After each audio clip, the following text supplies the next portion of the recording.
Greetings and salutations, gamers. Welcome back to the Gaming Butler news channel. In addition to the news, we will occasionally put out special videos with tips, tricks, and hints intended to offer helpful information for your gaming journey. Today marks the first in a 4-part video series for players who are new to Marvel Strike Force, a mobile-only squad game. Our hope is that we can help your understanding of the game with pieces of advice such as where to start, where to focus, things to do every day, special events, key things to keep in mind as you make your way through the game's initial modes with an eye towards the end game.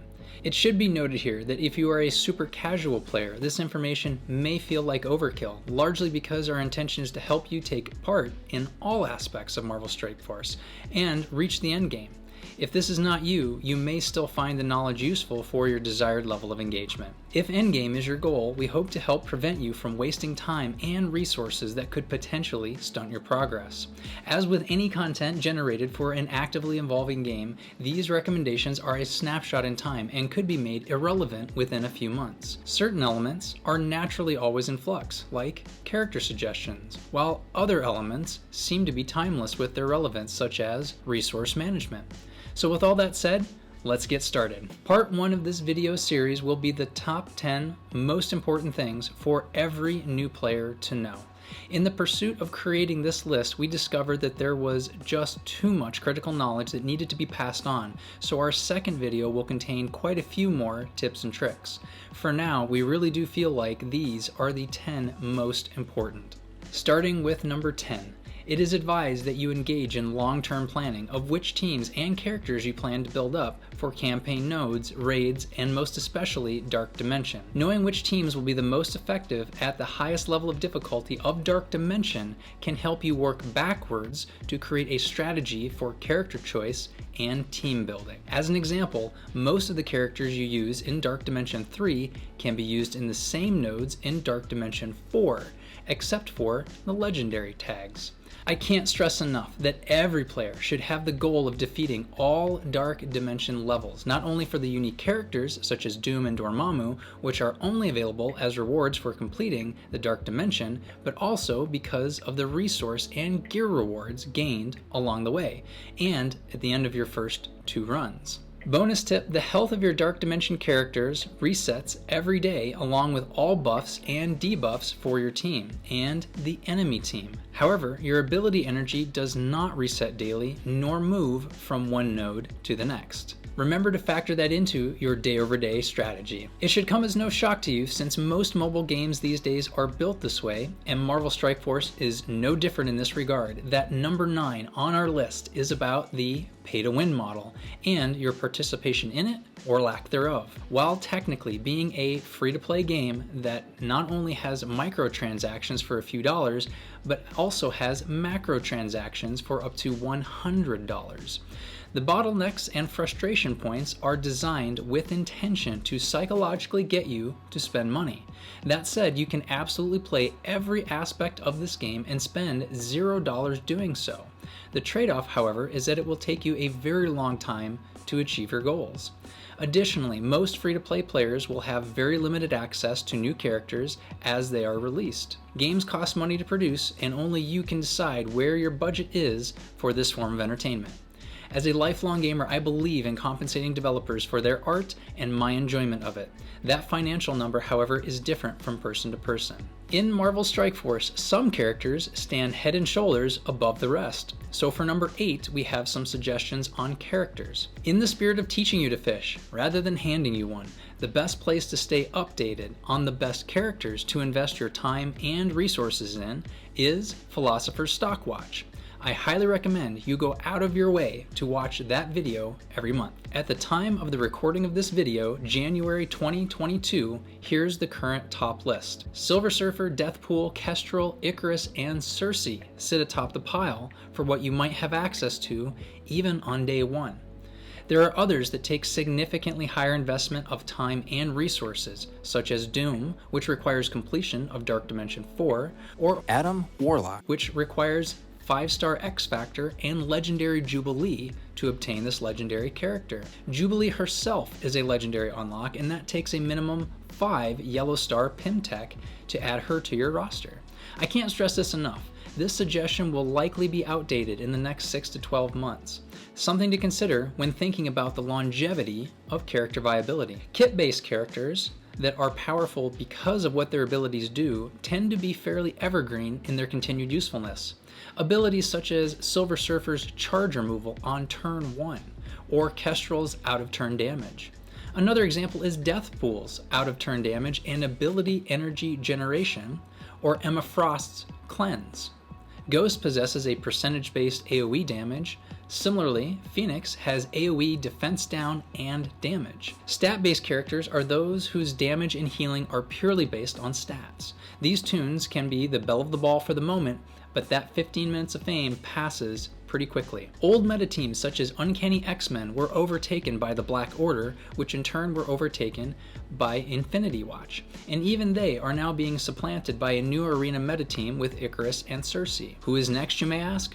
Perhaps as more people get Dormammu, or at the end of this year when we see Apocalypse. In 2021, starting with Silver Surfer, the Great Reset, as coined by Philosopher and other members of the community, refers to the massive power leap that showed up in the game when Silver Surfer was introduced.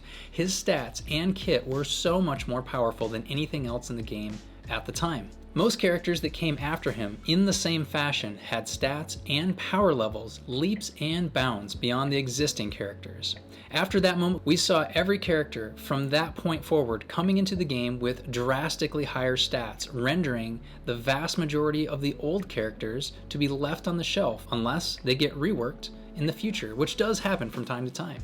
Wolverine, Sabretooth, Spider-Man Miles, Spider-Man, and the Uncanny X-Men are just a few examples of characters that received updates. Next, we have a bit of advice on spending money. There will be a whole separate section in another video covering monetary expenditures, but for the new player, we felt it prudent to mention this bit now, as these 5 special offers show up early on and are only offered once for a very limited time. And so number 7 on the list is TCP milestone offers. TCP, or Total Collection Power, has a few milestones that when reached, players will have the opportunity to purchase relatively low-cost gear and resources for real cash. Compared to other more standard common offers, they contain quite a bit more than usually seen for that dollar level. You should receive these offers every 100,000 TCP up to and including 500,000. As always, the choice is yours, but if you are going to spend cash, those are some great options. While most games take a firm stance on any kind of loot box or loot crate as not gambling, it's hard to ignore that you can give Marvel Strike Force your cash and have no idea what you're going to get in return out of the orbs, which means it's a gamble on if you get something you need or not, or whether it's of value to you or not. So it almost goes without saying that for the average player, spending money on orbs of any kind is ill-advised, with 2 notable exceptions. The first being gold, which becomes a bottleneck for everyone, even whales, aka big spenders. While there is no controlling how much you get, you will always get a minimum amount of gold. So number 6 on our list is the main exception to the aforementioned statement for your consideration: Legacy 1 and 2 orbs. For new players, there is a high likelihood that you will get characters of value out of these orbs, but again, there is also the chance you will get entirely useless characters because it's still a gamble. Legacy 1 and 2 stand for characters released in Year 1 and Year 2 of the game.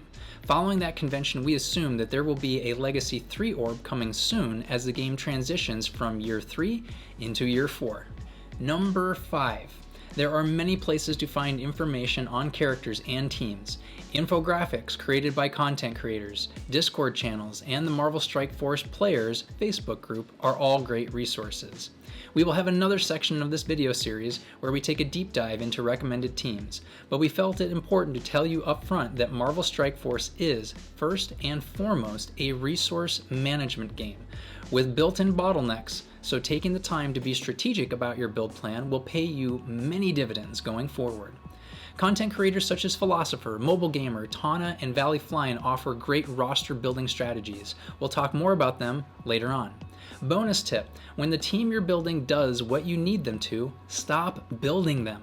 This applies to levels, gear tiers, and ability levels. If the team is functional to whatever capacity that means for you and the goal in front of you, then there is no need to go any further. Coming in at number 4 is all about refreshes. There are many places to spend your cores, but the primary recommended usage should be limited to refreshing campaign energy and ISO 8 campaign energy 4 times each daily. This achieves a few goals. It generates more experience points for growing your commander level, and it also generates more resources for building your roster, gear pieces, gold, and ISO 8 upgrades. Bonus tip, the stores reset several times a day and display a timer showing when that is. The server resets at the same time every day, and here in the US does not move with the time change. It is recommended you learn when these resets happen and play around them.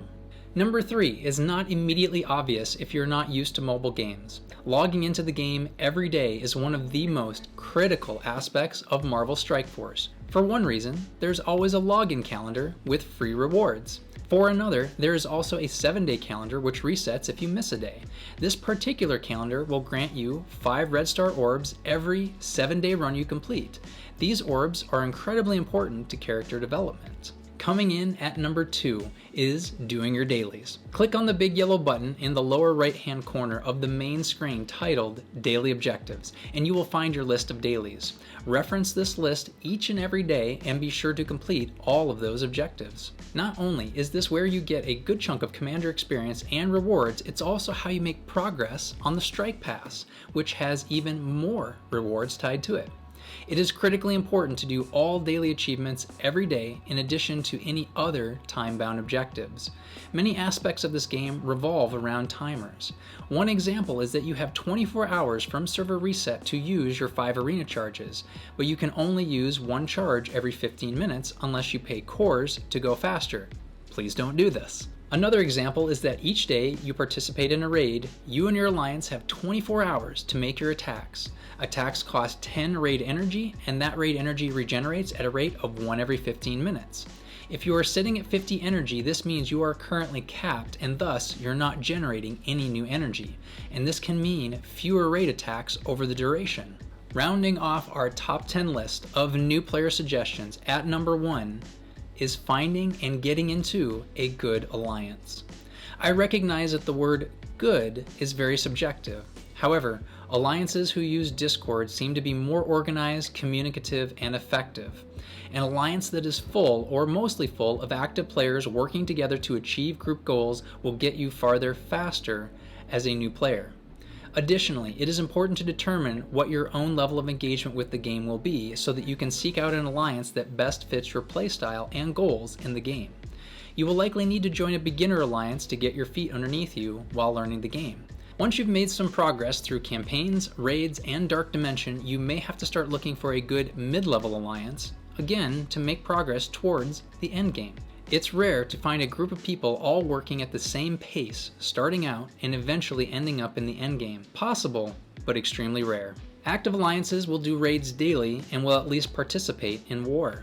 Bonus tip, if you join an alliance too far along with high TCP players, there is a strong chance you will get starved of T2 materials, as mid-game raiding will only be rewarding T3 materials. This should be reason enough to start out in a beginner's alliance. And don't forget those first-time raid completion rewards. One last piece of advice for new players. A content creator by the name of Tana keeps a very detailed and updated new player guide. I highly recommend you review this document, which is linked below in the description. I hope you found this video helpful. If you have, please hit the like button, subscribe, ring the notification bell, and set it to all. Leave us a comment on anything you liked or feel should be added. Please check out part 2 of the new player series for the next round of tips and tricks to starting your journey in Marvel Strike Force. Thank you, and see you next time. Let's take a drink of water first. It's not vodka, Christian. Halt. More of the not vodka.